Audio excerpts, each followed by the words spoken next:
Como hemos anunciado, estamos con Raúl González, periodista, analista, aquí con nosotros. Raúl, bienvenido a todas las voces. Buenas noches. ¿Cómo ves, a la luz del reportaje, a la luz de las cosas que seguramente has ido siguiendo en estas semanas, en estos meses, en estos años de Sendero, todo lo que está ocurriendo? Y estamos a cumplir los 21 años de la detención de Abimael Guzmán. En primer lugar, el reportaje que acabamos de ver es bastante bueno y yo coincido en las líneas centrales. Creo que para la columna armada existente en el BRAE, este es un momento que se parece mucho a la caída de Feliciano. Cuando cae Feliciano, la columna armada queda en total abandono, o sea, la población está contra ellos, ¿no es cierto? Están diezmados.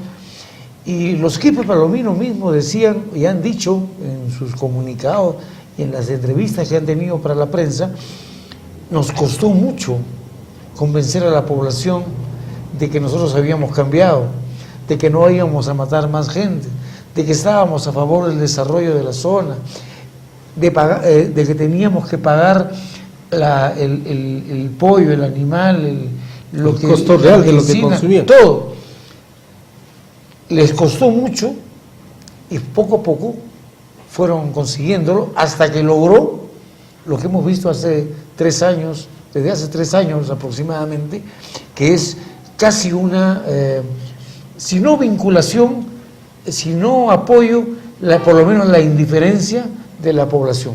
La población no los iba a traicionar y ellos se habían logrado insertar. Hoy día, por hechos que también se señalan en el reportaje, vemos a una columna armada que de pronto comienza a privilegiar su confrontación con el Estado y como que se olvida de las grandes promesas que había hecho.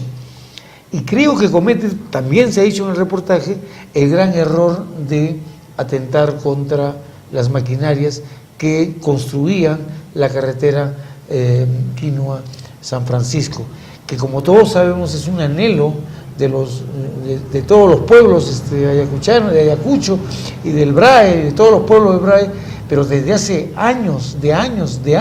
Y que han daba trabajo, movilizaciones, marchas y todo. Entonces, yo creo que allí se quiebra. Yo estuve hace poco en el BRAE y lo que percibí fue que la población que de alguna manera conoce en forma indirecta por dónde van o que escucha, que tiene más oportunidad de escuchar que nosotros, lo que sostenía era que los Quipos Palominos eran una organización, bueno, uno puede deducir, que era una organización que a diferencia de la FARC, era como todas las organizaciones, bueno, no llamamos políticas, pero las organizaciones o parapolíticas, o las organizaciones peruanas, caudillos y tropa. Se ha dicho bien, hoy el sendero del BRAE ha quedado descabezado, no diezmado, están intactos, pero está descabezado. Y a diferencia de la FARC, por ejemplo, la FARC es una estructura militar, allí tienen grados los combatientes, entonces van ascendiendo, es un sargento, después es un capitán, después no sé lo que es el orden de ellos, de la FARC, un sargento, después un capitán y después siguen ascendiendo. Entonces se van institucionalizando. Ahí uno puede decir, el mando nunca acaba, el mando nunca muere, porque siempre hay un inferior, pero que tiene pues una trayectoria, una formación, ¿no? Y un reconocimiento que va a seguir mandando. En Sendero no. En Sendero, aparte de los hermanos Quipos Palomino y 5 o 6 nombres, no hay otros dirigentes y parece ser que no se está. Por eso yo creo que aquí estamos frente a 2 posibles escenarios, que creo que son el gran reto que tiene el gobierno y que tiene las autoridades o el sistema. El primer escenario es si se logra aislar a la columna armada. Yo creo que existen condiciones. Nunca existieron más condiciones que hoy para aislarlos política, como se ha dicho, pero también socialmente. Entonces, y el otro escenario es que no se tome en consideración que es necesario ese aislamiento político y social. Bueno, creo que es un análisis que en realidad todos esperamos que definitivamente se resuelva algo que siempre se ha dicho, ¿no? Claro, ¿Con quién está, no? O sea, ¿con quién está el pueblo? Y ahí claro, está el tema es ese. Tú has hablado de los 21 años de que ha caído Abimael Guzmán. Y hoy quiero decir, yo discrepo con muchos analistas políticos y con la tesis política que dice que el revés de Sendero Luminoso de los años 80 comienza cuando cae Abimael Guzmán. Yo creo, porque eso desconoce, creo, que el revés de Sendero comienza cuando deciden abandonar el campo, cuando son expulsados del campo. O sea, mucho antes. Claro, comienza en el 88. Claro, y ¿no? la caída de Abimael no es la consecuencia consecuencia de estar operando en Lima. Ellos eran un grupo marxista, leninista, maoísta, campesinista, que pierden el campo. Claro. Los campesinos lo expulsan. Claro, los campesinos lo expulsan. La razón de ser de lo que teóricamente de su discurso. De su discurso, que les permite elaborar una estrategia política y militar de captura de poder, eso los expulsa. Entonces ya tendrían que haber cambiado esa, pero no lo hicieron. Entonces cae Guzmán como consecuencia. Pero eso se desconoce. No se le da la debida importancia. Ahí comienza el problema. Y ahí la población, los campesinos, logran coincidir con las Fuerzas Armadas. Las Fuerzas Armadas y los campesinos tienen un enemigo en común: las columnas de Sendero Luminoso. Esa fue la clave del cambio, el gran viraje y lo que permite expulsar a Sendero. Entonces hoy estamos en una situación parecida.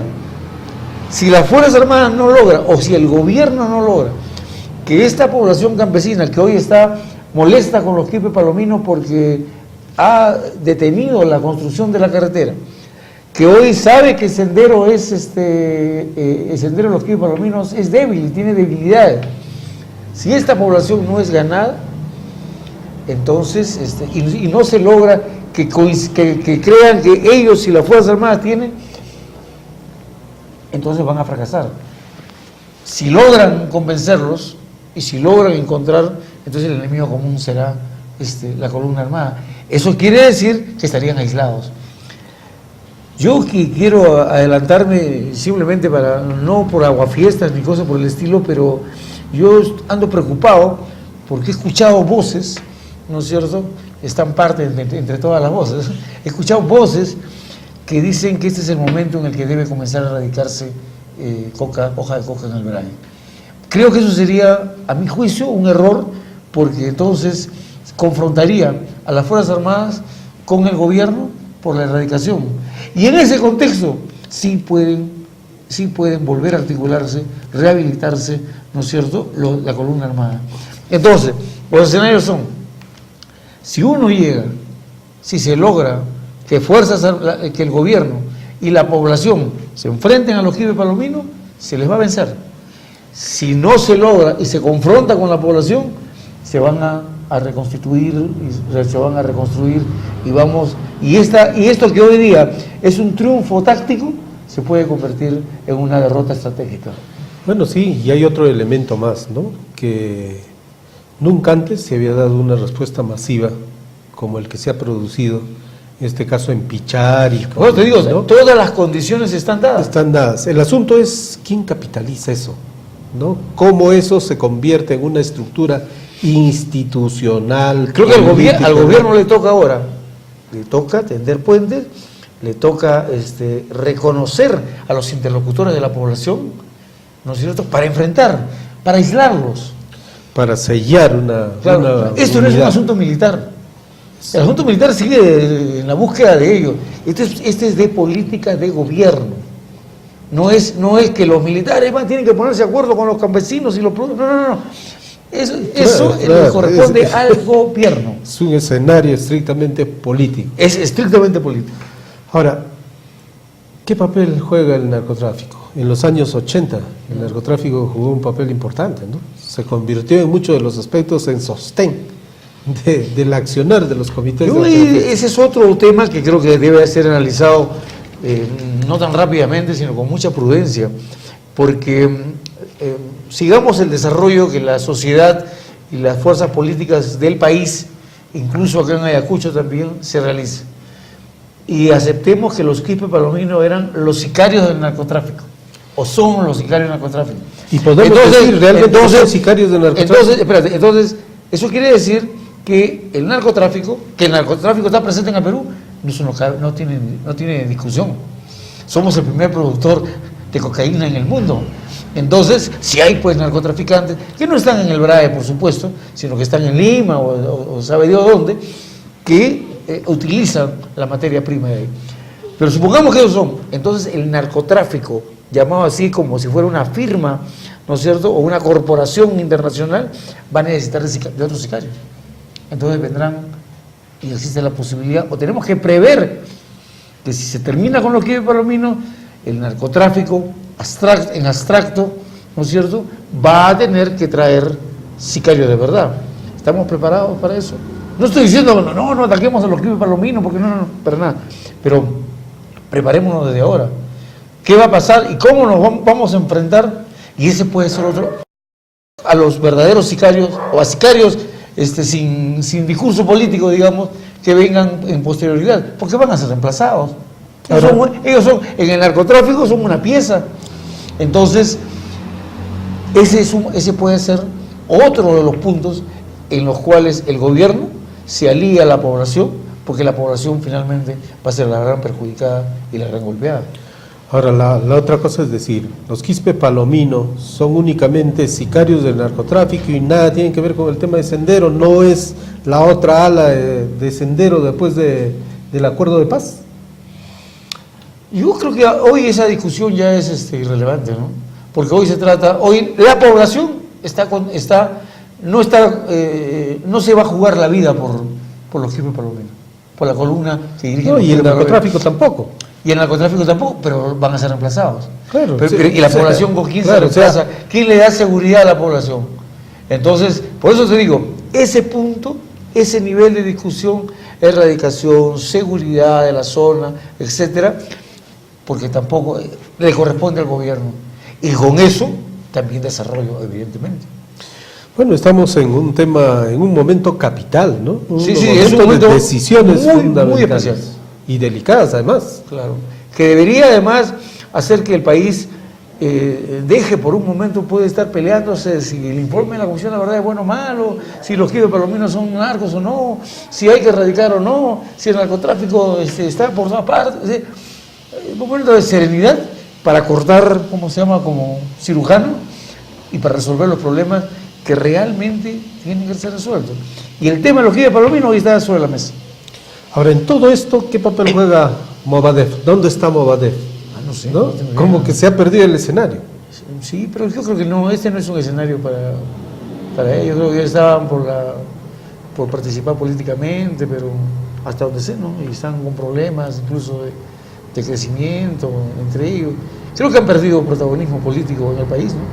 Pero bien, creo que no está, es el gobierno, las fuerzas políticas vigentes, las autoridades vigentes y los comuneros, los productores de coca de la zona. Ahí está el triángulo y ahí está la alianza que hay que fortalecer si queremos realmente aislar a los Quispe Palomino. Bueno, ese es uno de los retos y las llamadas de atención importantes del que todos tenemos que ser conscientes, ¿no? Porque, bueno, tiene que ser un tema de agenda permanente. Ahora, puede ser un tema de agenda nacional, ¿no? Que lo impulse el gobierno nacional, el ejército, las fuerzas armadas, pero a nivel de gobiernos regionales no hay nada. A nivel de los gobiernos locales menos. Yo creo que este es un reto para el gobierno central, pero también tan reto es para el gobierno regional también. El gobierno regional acá tiene una gran responsabilidad también. Y bueno, pues las autoridades principales del gobierno regional tienen acá el gran reto de participar de ese acuerdo político, de esa alianza política, de esa salida política que no va a ser solo para la región de Ayacucho, o para la región de Huancavelica, o para la región del Cusco, o para la región de Junín, sino que va a ser para el país.